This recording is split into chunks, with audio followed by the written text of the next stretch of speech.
Pat Kinney, Here. Blake Ellison, Here. Dick Pufo, Here. Brad Ray, Here. Ron Stender's excused. Thank you. Next, we'll move to number 2, approval of the agenda. The administrator has requested that we remove 5C from the agenda. Do we have a motion? Blake? I'll make a motion to approve the agenda minus 5C. Brad will second. Any discussion? All in favor? Aye. Aye. Opposed? Motion carries. Thank you. Number 3, public comment. Is there anyone here for public comment or online for public comment or on the phone for public comment? Anyone present online or on the phone for public comment? Anyone present online or the phone for public comment? Hearing none, we will move to number 4, approval of the minutes. Motion to approve, Dick Pufo. Brad will second. Any discussion on the minutes? All in favor? Aye. Aye. Opposed? Motion carries. Thank you. Next, we will move to 5A, the health insurance update. Dan? Alex, you're up. Thank you. Can everybody hear me okay today? Yes. Perfect. So starting with our most recent health plan performance monitor, we can take a look at where you're currently running as compared to the projected beginning at 2024, and where that's we think essentially is going to wind up for the year following the next few months. It's running pretty well. In fact, as far as the plan year date funding rate, I'm sorry? All of them? Holy man, are you hungry? Tasha, can you turn? There you go. It was like, man, I'm pretty early in this process to have questions already, but okay. So you can see that plan year to date funding ratio being at 82%. And essentially, when we look at it versus where we were at last year, at 101, the plan is running considerably better compared to last year. 82% generally is a good number. Any number below 100% is something to be okay with, but obviously the farther below that number, the better we feel about where you're currently funding your plan to. Barring any surprises, which obviously being self-funded or fully insured, they're towards the end of the year, you may see some uptick just based off of folks having their deductibles met, things of that nature. But barring any surprises, we feel pretty confident that this trend is probably going to stick pretty close to that orange line. And so the graph that the first line graph that you see on this sheet, the orange line is where you set your funding to. The blue line is actually where your plan is performing. So it's been a mixed bag, but overall, the average is winding up pretty close to where we had created that projection. Any questions so far? This is Pat. In terms of billing, a while back, they were behind on billing. Are they current on billing in the same place this year that we would have been last year? Great question. I'm just going to clarify that just a little bit. As far as the medical claims coming in, is that what you're speaking to? Yes. Okay, perfect. Earlier this year, we saw the claims lag, which is precisely what you're kind of referring to when people go to the doctor versus when we actually see those claims come through the health plan. Claims lag was a lot higher than normal through February and March due to a major disruption in service from a software provider that most health providers utilize, which was Change Health. That, to what we know, has been rectified, and the majority of claims that would have happened during that period have normalized. And so typically claim lag, so the time between when someone goes to the doctor and the time you're your plan receives the actual claim. That can be anywhere from 30 to 60 days on average. During the time frame earlier this year, it was higher than that. It was a lot of paper claims being filed, which obviously slowed that process down. So we were looking at more around 60 to 90 days as far as lag went. But yeah, to answer the question very specifically, we feel like that has normalized and we're back on track with normal claims lag, which is about 30 to 60 days. Okay, thank you. Yep. Here's what I'd like to focus on. So number one, right, the ratio, the funding to claims ratio, I think is pretty good, 82%. The other component, total plan cost at $1.9 million, I think, is another area to focus on in terms of what I'd really like to lay out today. Specifically looking forward to 2025. I just want to set the table a little bit in terms of how we look at previous year claims and try and project what we think you'll be paying in the future. Making a group of your size credible requires being able to have access to multiple months of claims data. And so when the underwriters at M3 look at your stop loss renewal or how you're operating, that's really what we're trying to do is set up enough data so that we can normalize it and make it as credible as possible so we can make some of those predictions so that that orange line that we're looking at is as close as we can possibly get to what actually happens. So with that, Dan, would it be all right if I share my screen? Yeah, you're already set for it. Perfect. Let me just move this out of the way here. Stop share.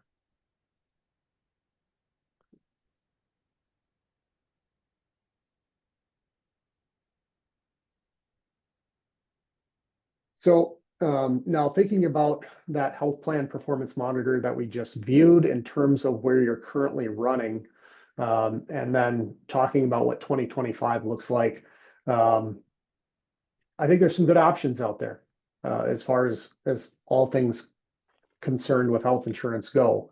We reviewed the marketplace and we had a conversation about that the last time we were all together in terms of, fully insured versus self-funded versus all of the different various carriers that are available under each plan type.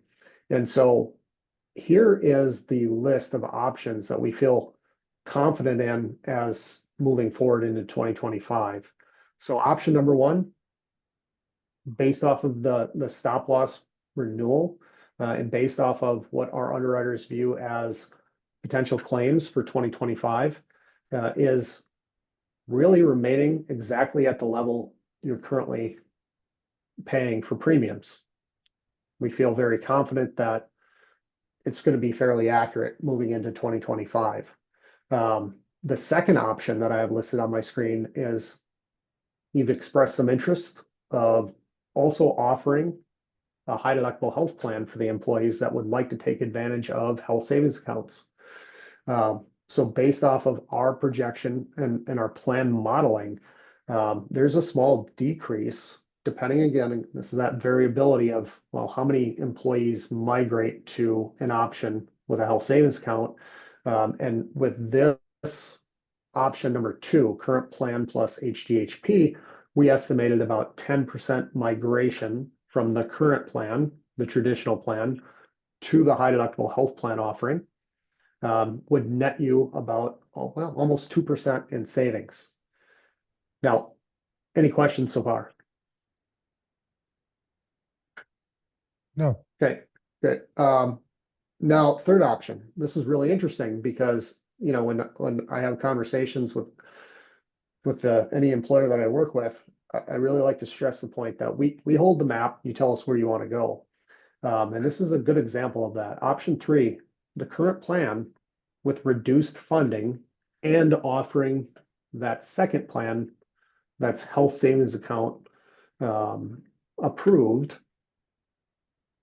Depending on where you want to set those funding levels for next year, there's some savings to be had. And I'll show you in just a minute what I'm talking about and where I got these numbers from. And then the fourth option, looking at the fully insured market, we did receive competitive quotes, and the most competitive was Security Health Plan's fully insured option that included a very similar plan design to your current plan, and it also offered the dual choice of the high deductible health plan.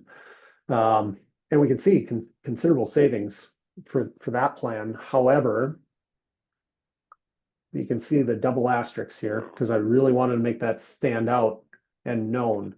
When you move from self-funding to fully insured, there's an issue, and it goes back to the question we already talked about on that claims lag. You know, when are claims actually happening versus when are they hitting the plan? So when you move from self-funding to a fully insured product, you know, you're going to have some claims that come in after January 1st for payment, but they actually happened in 2024. And so what happens in that case? Well, you got to utilize an option called terminal liability. And there's a price for using that. Then, of course, in addition to that premium for terminal liability coverage, you're also responsible for those claims coming in. You know, the claims incurred, let's say November, December, that come in January through March, you're still responsible for any claims below that spec deductible. Now, this is pretty deep in the weeds. I've used a lot of insurance terms in the last 3.5 minutes. Would anybody like clarification on terminal liability beyond what I just laid out? No. Okay. So the idea is just to finalize that piece of the conversation. Terminal liability is an option for you. It's absolutely there, but there's some unknown risk with that claims lag and the run out, and trying to estimate how many claims that might be and how much you might be on the hook for into 2025 is really difficult. So just kind of going back to option number 3, where we have a negative 12% savings possible. How did we get to that number? Remember, I talked about our underwriter here at M3 and some of their capabilities in determining where your claims might fall for 2025. What we're looking at right now is our funding forecast that our underwriters create for our self-funded groups. This top section, historical claims experience, is generally looking at how we could blend 24 months of claims data together to give us a good idea of what 2025 might look like. Some of the components in here, you're going to see some terms like trend. You're going to see some of the projected weighting factors as far as, well, how much credibility do we give to 2023 versus how much credibility do we give to 2024? And they're looking at these numbers, combining them in an actuarial calculation that brings us to how much do we think your claims are going to be in 2025. And that's this number right here. So we're projecting about 2.3, almost $2.4 million in claims for 2025. Now, when we combine that with the fixed fees, which are the stop loss reinsurance numbers, and the TPA service numbers, that brings us to a total of about $3.1 million. Any questions so far? No. Perfect. So for 2023, we projected you at about 3.5 all in. So for 2024, we projected you at 3.5 all in. Then you can see here, based on putting those numbers together from a claims perspective, adding in the fixed fee side, which is the stop loss and the TPA expenses of being self-funded, we're coming in at a 3.1, almost 3.2 for 2025. So what does that mean? Well, it means a few things. Number one, We look at your current funding rate. Remember that orange line versus the blue line, which we set at about 3.5 million for 2024. We calculated where we thought you'll be in 2025, which is about 3.1 million. And our underwriters are erring on the side of being conservative, right? And reducing the amount of risk that could possibly come out of your pocket and funding it to the point where we feel comfortable with it. They're coming in at 3.5. Again, the same as last year. But remember, we hold the map. You guys tell us where you want to go. So based off of the projected claims being 2.3 million for 2025, along with the fixed fees, bring us to that total of 3.1 million. You have some room in between the calculated funding rate for 2025 and the proposed funding rate, or what we're suggesting, to really decide what you want to set your budget to. Any questions on that? This is Pat. Perhaps a question and a comment, and starting with Dan. 3-4 years ago, the county was underfunding the health insurance, and we accumulated a deficit around 1.3 million. So to avoid doing that again, finance wanted to increase the funding towards healthcare. So we've been doing that and building up a reserve. So as we look at these numbers, Ashland County has purposely erred on the side of caution and overfunded healthcare. The numbers you're proposing here would, if everything worked out perfectly, we would fund healthcare fully, but we wouldn't be adding to our reserve. I think to answer that question, if the proposed funding rate is last right-hand column, the 3.572 million, that's continuing on that same strategy. Right. So I think it's worth noting, especially for, anyone that's newer with this, that wasn't with us 3-4 years ago, that we were purposely building in a reserve, or at least anticipating we'd have a reserve with those numbers. And if we did go down to the 3.1 or something, we would no longer be adding to that reserve because we had that deficit that had accrued in prior years. Yes, that's correct. Yeah. So, yeah, and that deficit is, Steve can give you an exact amount, but it was, I believe, 1.3 million. It was accrued since the self-funding plan started. So the observation or point would be that it's not that our claims have dropped lower than what we were thinking. It's that we had purposely been overfunding this in all likelihood to build that reserve. And the claims are probably pretty close to what we were anticipating. And thus we were building a reserve as we were hoping. Blake? Well, if we look at the performance of 2024, we kind of got a combination of better costs. So our employees spent less in claims, and then we increased funding. And so if you go back to like the 400,000 plus, and this is a question I've been struggling with, as a self-funded plan, do we now get some of that? If this 2024, if we say we're in a good position by 400,000 at the end of the year, does that work down that deficit? So That long-term deficit, if we're in a positive as a self-funded plan, so that this year, 2024, we set aside more, our premiums were less, does that push down that deficit, that long-term underfunded deficit? Steve, you want to handle that one? Yes, that is correct. Because the county is kind of holds the purse here with regards to your health plan. So you accumulated the deficit in the years when claims exceeded your funding. So in the year that your funding exceeds your claims, it would go back into the fund. So yeah, that is correct. And so, as Pat's saying, it wouldn't make much sense for us to cut from where we are this year because we still need to work down that, and premiums are likely to go up because this year was better. So you did make the comment that we've been doing some things like the prescription drugs to help lower our costs. So that's part of why there's the difference.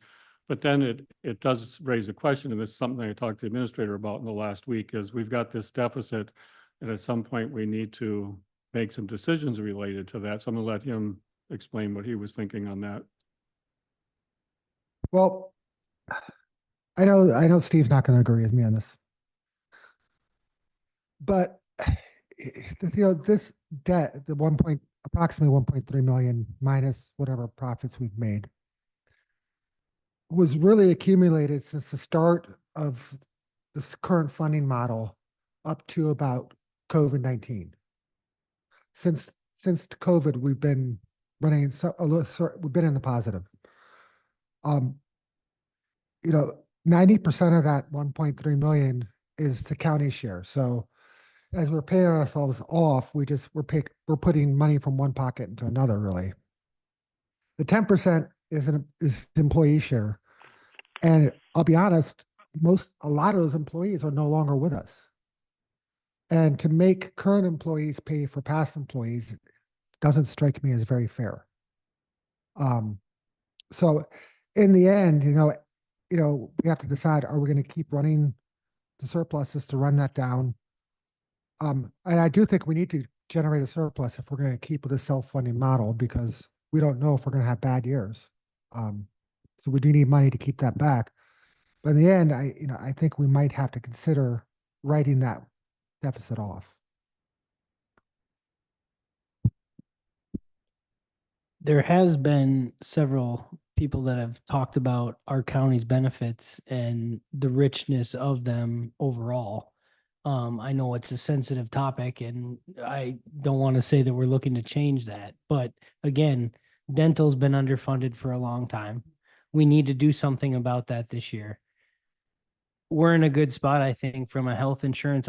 It seems like the employees are happy, or the premiums now are okay. So there would be, to me, I feel like we should be continuing, at least holding them. I don't think cutting our premium or how much we're paying down would make sense right now. But again, Steve, I think maybe hearing from you as well about why, or what's your take, if Dan already knows you disagree, maybe some reasons that you've seen and why we shouldn't maybe deal with it. Yeah, well, Dan, so it's my opinion, but ultimately you guys get to make the decision, right? And like Dan had mentioned, the deficit is there because funding was not high enough to cover all the claims. Now, like Dan mentioned, currently the split of the premium is 90-10. So the county would own 90% of it, the employees would own 10% of it. And whether or not you want to, put money in there to pay it off or not, that's your decision as a county board. I think that, I would probably, wait and see what happens with this year. It looks like you're running in a good position. And I think the question before you, and I don't want to speak for Alex, but I think he's set forth kind of like where you're at and where the modeling would suggest, and you could go anywhere in between there with your funding. I would say, in my opinion, I wouldn't keep it the same, because then I think you're just kidding yourself, because costs do go up. All these healthcare providers are going to raise their costs no matter what you guys do. So I think you need to increase your funding for your healthcare plan where you set it. Like Alex is saying, I think you have some latitude there.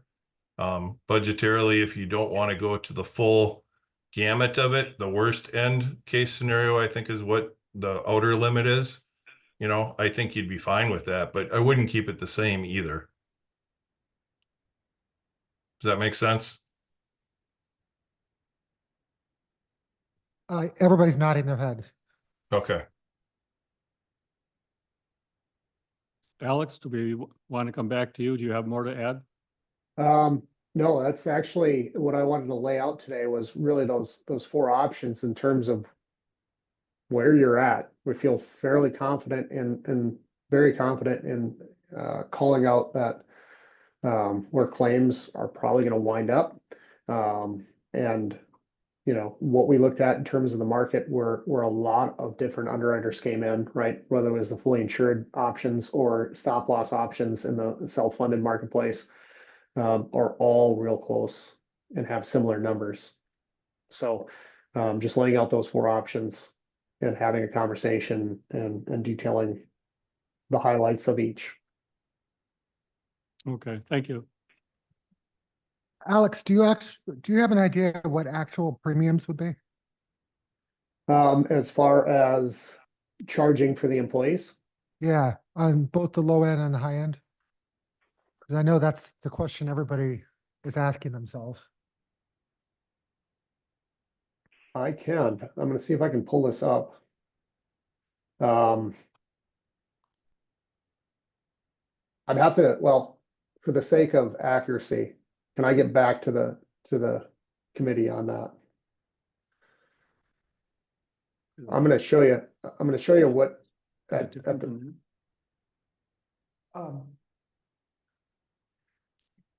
Well, I guess we could, using your forecast, we could divide the numbers out.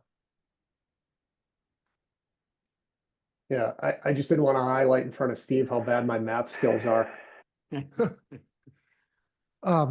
So first of all, just so the committee knows, we did get our dental renewal in, and they are saying 3571 for a single and 134.72 for a family.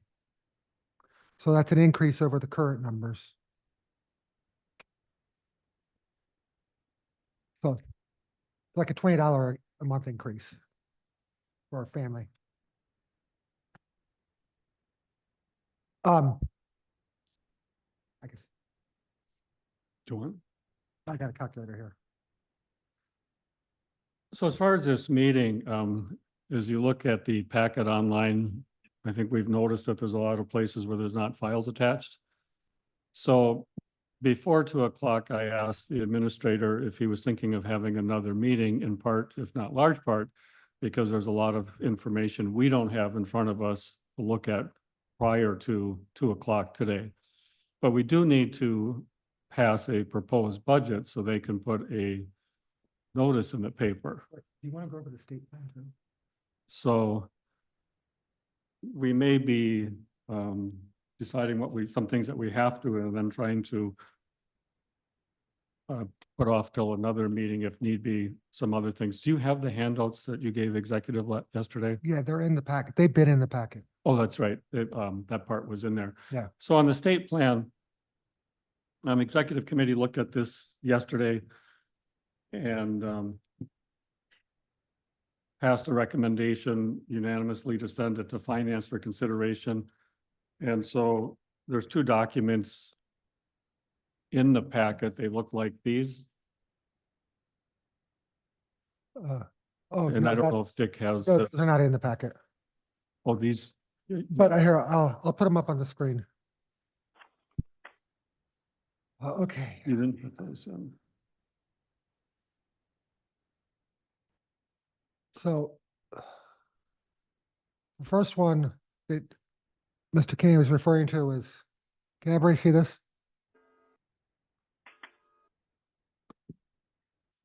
Probably not. No, they can't. No, they're not in there. Okay. So I gotta move this out of my way. All right, so this is the rates for the state plan. So the total premium, so by statute, the county can only kick in 88% funding of the plan for these state plan, these plans run by ETF. We're currently at 98%. So the total premiums for the different plans for employees are here, and the ones for the county are here, is the same. Basically, the county can only pay 88% of the state maintenance plan. State maintenance plan and all the providers and stuff are in the packet. Basically covers Tamarack, Essentia, here and in Duluth, most local care. The other plans include enhanced care. So if you want to go to Mayo, you need to enroll in one of these other plans. If you want to go have coverage anywhere in the country, you need to enroll in one of these other plans. So, so the current plan is $317,970 for employees. That includes dental. It also includes the option to add on vision, short-term disability, and some other items. And so the total premium is $2647.52, and then the singles are right here. So the document Mr. Kinney was talking about, the other one, is where we compare both of them. And this has been evolving. In fact, I updated it today to include, can you see this one on the screen? All right. So because we didn't have final numbers, I increased our current plans premiums by 10%, because that's kind of where we were at a week or so ago. So if we look at our current plans, the current premiums plus dental, you get these numbers. If you increase them by 10%, you get these numbers. It's the simple calculation. The state plan would be higher because to buy into the state plan, we have to add $750 to every family contract per month and 300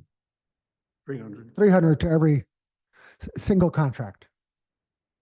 So it does raise the cost of the premium for the first year to $407.70 or $165.11. I'll note that those numbers are pretty similar to what we pay now when you combine dental and health insurance. Next year, it'll be whatever the premium is plus $350 for family and $175. 375 would be half of 750, Yeah, 375 and then 150. 150. The third year, all those numbers go away.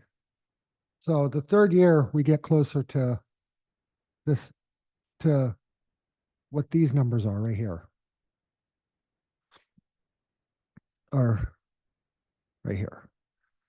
Now, that doesn't account for any increase that's going to occur in the state plan next year and the following year, but it will go down. Our numbers will go down in relation to that. Back to Excel. So to show you guys how we came up with the numbers, we took, and sorry, this screen always just gets in my way. The total premium, enable editing. So the total premium, which was, I've just looked, was $2647.52 for the state maintenance plan, plus $750, and you multiply that number by 0.88, and that gives you the employer contribution. That's going to be, with no matter what option employees choose, that is going to be the employer contribution. And we do the same thing here with the single plan. And so the total premium, which is, again, the $2647.52 plus $750, minus whatever the county portion is what employees pay. And that's how we get to the numbers right here. So there's likely a long-term savings and guarantee with the state, a guaranteed long-term savings with the state plan. And that has largely, and what we've been talking about is really has to do with the size of the state pool. You have all state employees, lots of local government employees, state retirees are all in that same pool, which makes it much more risk tolerant than our pool of 127 people, or 126 in what Alex was showing. In the end, it's up to the county board what they want to do. So I did include in the packet. One thing if I could add, Dan. Yeah. So moving to the ETF, essentially, you'd have to exercise that terminal liability option. Right, so the 204, we'd have to do the 240,000, plus we'd have to run out any claims in 24. Right, yeah. Right, Just call that out. and our current healthcare account has a little over 800,000 in it. A little over 800,000 in it, that would hopefully take care of most of that claims run out. If it doesn't, then we're gonna have to tap a source of funding like the LACTF money that we have today in the bank, which is about $1 million. So that is the risk that we're gonna have to tap into savings for that, to get into that. Can I add something to that? I feel compelled. So the account that you're talking about that has money in it is a passbook account, correct? A bank account? Heather? Yes, Yeah. Heather just checked it the other day, so. Yeah, I don't think that reflects though what the balance in the healthcare fund is. You still would have to deal with the deficit that would be remaining. You know, like you've been talking about, it was 1.3 million. Yep. Let's say you knock that down to 800, or you know, you have a good year this year.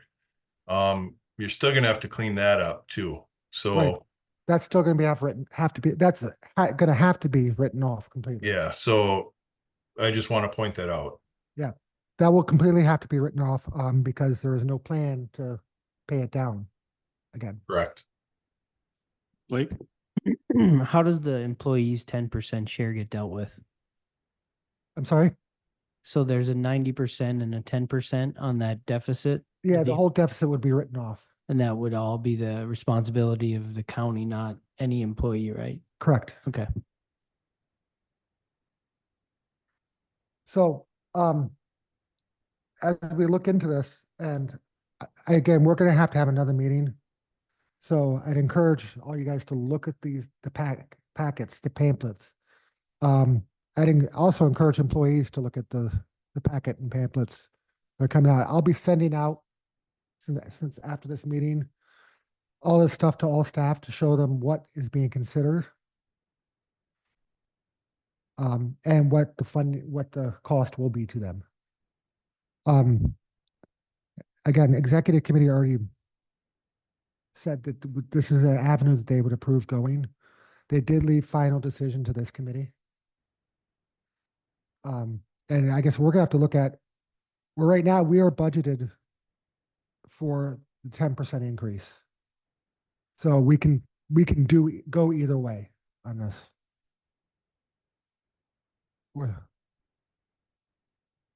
So we have 4 on finance here today, which is enough for a quorum. We just got some numbers from M3. You had some numbers from dental that you mentioned. For the purposes of this meeting on healthcare decision, do you want to have another meeting for this and some other things? Yes. So we can look at all the final numbers and take the time to discuss that. But there's other things that weren't in the packet that we didn't have time to read in advance. So it looks like we'll have another meeting and this could wait, but we do need to pass a budget for the notice though. Correct. We do need to pass the budget for the notice. Let me stop sharing. Steve, do you want to share your copy? Or you're a mute. Otherwise, I think I have. There we it. go. I'll put it up here, Dan. So for healthcare, as far as the agenda goes, is there anything else related to healthcare? And we're going to wait on a decision to the next meeting then? Yes. Yeah, Alex, can you please forward me your those most updated numbers so we can put that in the packet? Yes, I'll send that over shortly. Yeah, and I'll send that out to the committee as soon as I Okay. get it. So Sounds Steve, the good. next thing on the agenda is the operating budgets. Okay. Yeah, so I think you can see on the screen there, the 2025 administrator's proposed budget by department with comparison to 2024 adopted. right? Yes, Okay. So I don't know, do they all have copies, Dan, or is it just on the screen? it's just on the screen. Okay. So currently, Oh, no, they have copies. They have copies. oh, okay, cool. So currently we're sitting here. Let me go to the bottom of this. So we're tracking it to what your levy limit is, which is the yellow number here. We're still a little bit over the levy limit. Dan and Sue have been busy the past couple of weeks here trying to get, things down. They sent me a list yesterday of all the changes here on the bottom that are detailed out. That totaled 234,000 yesterday to get us to where we are today. There's a little bit more of a gap to close, another 280,000. And I know in talking to Sue earlier here, I know she feels confident they can get some more of that. We do have, just to point out, we're in the general fund, we have 350,000 applied from your general fund to the budget, which if you look in last year's number, we had 350 applied there too. And in my opinion, I think in most municipal budgets, people tend to be where they underestimate revenues and overestimate expenses so that there's a bit of wiggle room within the budget, let's say. You don't typically always spend up to the expense, but you almost always typically overcollect on revenue. Now, after several years of really looking at budgets, that kind of wiggle goes away. But I think, there's certain things that add into that, like when positions are vacant during the year. This budget for 25 includes where they're applying another 392 of vacancies just, from positions being vacant throughout the year, which, I think has been typical in years past, but just to point out all the things, the assumptions in the budget. Of course, human services here, you can see their levies up a little bit. They've added a number in there, I think of 100,000 to reduce or for their open positions in that budget. Amber's worked with us on that. Just trying to think here. Dan, do you have any other highlights you'd like to point out? Can you just sort of scroll through it? Sure. Do you want me to? I'll start at the top here. Yeah.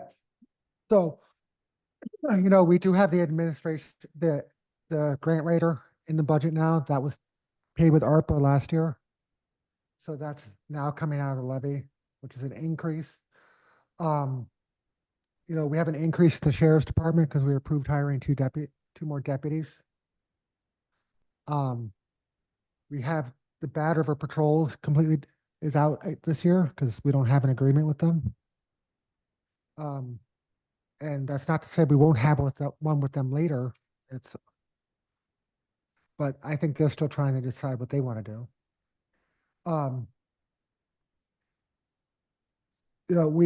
There is an across the board 2.5% wage increase in this budget. So that's a step increase for everyone. So, there's also increased costs here for dispatch. That is going to cost a little bit more than we have been paying. It's not much more, but it's still another 40,000 or so. But yeah, 60, I guess. So there is an assumption that tax collections are going to be close to what Forward Analytics thinks. And they're usually very good on their numbers. We're assuming that stumpage is going to be okay this year. I do know that the paper factories are running out of wood, and no matter what happens, there's going to be a lot of home construction next year. Well, no matter who gets elected, there's going to be a lot more home construction. So, so there's going to be a need for wood.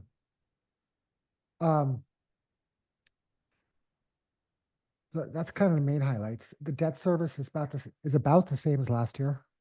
Yep. Dan, you know, one thing I just noticed, did we update the transportation aids for highway? I don't remember. Cause that might be a spot. I'll make a note of that. That'd be another 17 grand or so. Yeah. We'll check that. Okay, Matt thinks it's accounted for. Okay. So, if you want to go to the hole we have. So we have a $280,000 hole in the budget, which is better than the roughly 700,000 one that we had a couple weeks ago. We do have, how much ARPA funding do we have left? Approximately, I think, like, so your courthouse project is, what's your total spend on that? Cause I think we had 1.2 million on that, so you probably have 300,000 roughly. wait, it was 951 plus 100 for the 130 for the elevator. So Yeah. 1,081. And I'm gonna ask for another, I'm gonna ask for another 50,000 basically for the elevator later in the meeting. So yeah, we probably have about 400, close to 400,000 because we had 1.5, I think, left, or at 1.1. I'm looking it up here while you're talking there. I So think, that's money that we have to allocate by the end of this year. correct. And it's money that we have to spend. We can't just save it like the LACTF money. We actually have to spend it.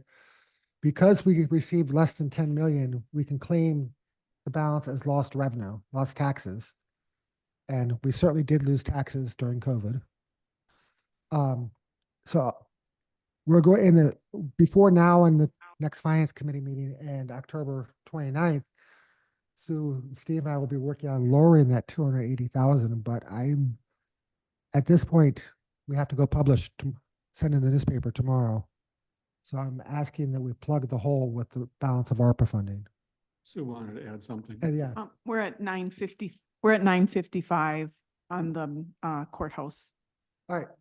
So it's 955 plus another 150 or something for. the Okay. other- So about 1.1 million, and I think we had 1.5 allocated for the courthouse, so you would have the funds to plug the hole. We'd have 400,000. And so then I would say that we also then claim the balance as lost tax revenue. As allocating it. And that way we can put whatever balances aside and it's still a little pot of money that we can use at any given time. But again, we're going to keep working at chipping away that 280, but we are at the point right now where the legislature has, while they helped with shared revenue, it wasn't that big. I mean, it was only like 40 grand. So just to show you, if we showed like 280 of ARPA, then we zero out. Yeah. We're at the situation, we have one of the lowest net new constructions in the state. And as you all know, your levy only goes up by what it was in 2012 plus net new construction. And, we're consistently running at 0.6. So, we've run a very lean budget, but, we're getting to the point where things are getting iffy. Yeah, Dan, if I could just point out too for the committee, so the budget publication does not have to be the final adopted budget that the county board adopts. Obviously it should be some semblance of what you're looking at, which this is that. It takes one assumption of using ARPA to plug the hole. So we would publish it that way, I think is the request. And then with the goal of trying to lower that where possible.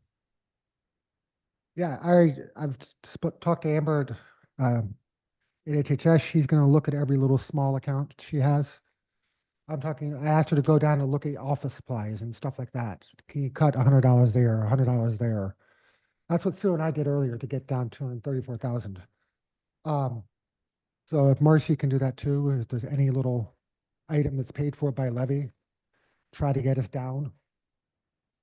But we are gonna end up having a hole in the end. I don't think we're gonna find 280. So the request is to put that in there. We're gonna continue looking. And just take your lucky stars, you're not Island County.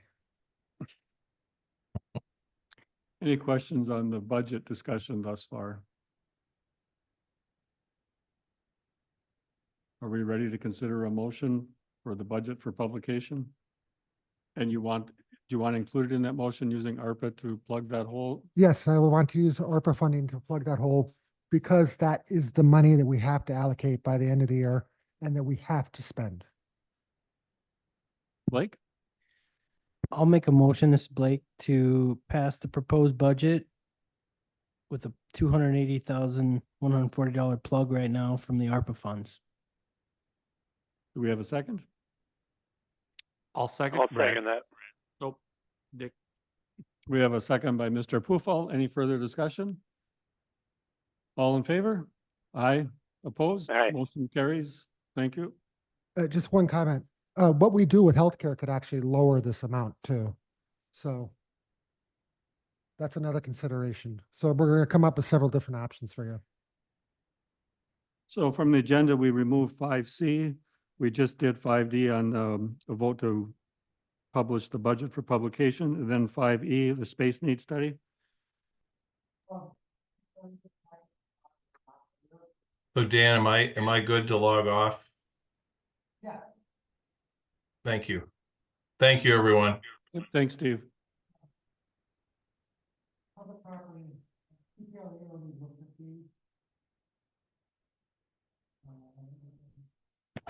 Use your microphone, please.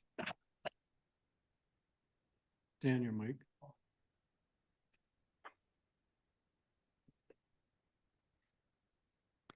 Okay, so PPLE looked at these on Monday and recommended that we go with Wald for the space needs study. Just try looking for the total cost. Schedule. All right, the total cost, we had budgeted 50,000 last year. And the total cost is coming in at 39,184. And so I would ask that you just approve the dollar amount because it is another committee's approval for the actual study. And this would go to the county board then. So in the budget last year, we set aside 50,000 for the space needs study. It's coming in under that. So what he's looking for is a motion to approve The dollars. the dollar amount specifically here for the study. Blake? I'll make a motion to approve going with Wald for the space needs study with the amount of 39,184. Brad will second. Discussion? Blake? When do we expect, I thought we were getting the space needs study. So when do we get this to actually come back for us? So as soon as the county board approves it, then we'll sign the contract and they'll come over and start working. Okay, so we're not going to approve it and then get another couple of space needs site. We'll actually get the space needs study this Yes, time? correct. We'll Okay. actually got it. All right, let's go forward. And between now and the board meeting on October 29th, we'll have time to read what was just recently put in the packet and given copies to us. So we'll have another vote on this on the board on October 29th. So, Right. all right. So all in favor? Aye, opposed? Aye. Motion carries. Thank you. And hopefully that wasn't the second time we voted. So, go ahead and Moving to 5F then, the TKE proposal. okay, so this is something that we didn't, that was part of the elevator vote. We had two or three meetings ago that we should have acted on and didn't. This is a dollar amount that's needed to actually, we keep the elevator machinery where it is, but code now, the Universal Building Code says that this room has to be enclosed. And this dollar amount would happen no matter where we put it in the building. He'd still have to do it if we did it in the veterans office. It has to be enclosed and it has to have its own fire service to it, which our building does not have fire service to it. So, to fit it, to move forward with the elevator repairs, we need to spend another 48,732 plus we think the $600. And again, this is something we should have voted on the last time also. And it was actually in the packet back then. So basically, what we voted on didn't Cover everything. cover it into code, Right, and so we needed this other. right. Yes, because I sent the thing back into them. They said, well, what about this? What are you talking about? It looked like an option in their quote, but it wasn't. This was if we, Either way, no matter where we put the new machinery, this part is, is oh, not optional. oh, okay. Yeah, it wasn't in their quote because they have a subcontractor doing it. Well, we just talked about we have a hole to fill. Well, I know. But this can come from ARPA money Yeah. anyway for that, so Brad will move to approve the 48,732 plus the additional 600. Blake will Blake? make a second. Discussion? Ready to vote? All in favor? Aye. Aye. Opposed? Motion carries. Thank you. Next, we will move to 6, reports and updates, the treasurer report. I guess the biggest thing is, interest rates on our accounts are staying current for the time being, but we can in the future expect the interest rate to go down. And we can expect that fair assessment. I would assume with rates going down eventually, I don't know if it's 1-to-1 with rate cuts, being that the last one was 50 basis points and the rates aren't moving down. So I told the treasurer she'll talk to Tom, and if rates move, he'll give notification. So, but I would expect a rate cut in the future to the interest we're getting, especially since the Fed is going to cut rates again. So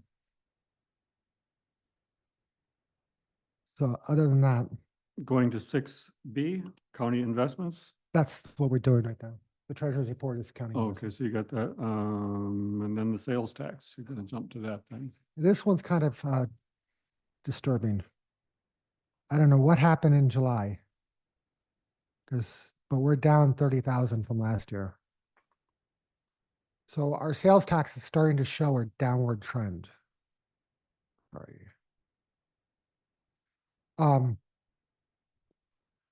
So I really don't, I don't know how to explain it. I mean, we're busy all summer and there are contractors filling up the hotels every weekday. I mean, I do know that Labor Day weekend felt like a ghost town, but this would have been July. Well, and even we saw a little dip in June too, and it's surprising that we were seeing this higher early in the year when we had no ice, Yes, no snow, and people were buying whatever they're buying, staying in the hotels, whatever. And then in the summertime when it's usually, and it seems that it's been busy. Yeah. In June and July, and yeah, I don't really know how to explain it. It's something we need to keep an eye on. We're still going to go beyond, we're still going to make our numbers that we need to make. It's just how much extra we're going to get. Because we're not far off from it. Going to 7, administrator updates, I don't really have one. We had a county board meeting a week ago. and number 8, schedule the next meeting. So,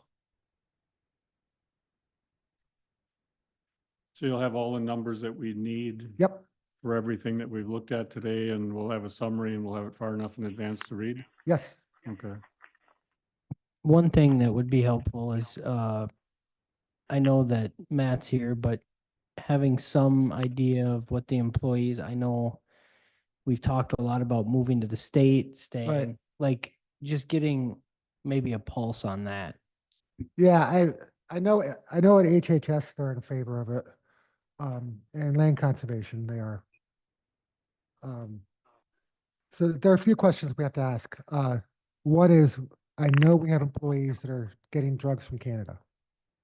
Or if it's not employees or spouses, but they're getting drugs from Canada. These are typically the ones that will cost like $10,000 to $15,000 a month. How does that handle, how does that work in the plan is the question. Because if you type into ETF, it says not covered. But I know that it is covered through the UW specialty pharmacy. So we need a little bit more clarification on that to explain to staff. We'll get that next week when the person at ETF is not on vacation. I think that's the biggest component. Otherwise, the state plan itself is going to be, I mean, deductibles are 1/4 what they were. All the providers are in it. And overall, it's probably a better plan, but that pharmacy piece is the one that is one we have to look at closer. Because otherwise, we don't want people paying $4,000 a month for pharmacy. So you have reason to believe that the pharmacy will work out, but Yes, I have reason to believe that the pharmacy will work out. So people who are taking this, let me think of a good example. The one that you've all heard of. One of the drugs you've seen advertised on TV, basically, like Wegovy or whatever. That literally cost $10,000 a month or more. Those come through Canada. So we have to find out how that works. so next week you'll be able to find out when the person's back. And then as far as getting that information and scheduling a meeting, what looks like a timeline given the next county board meeting is October 29th.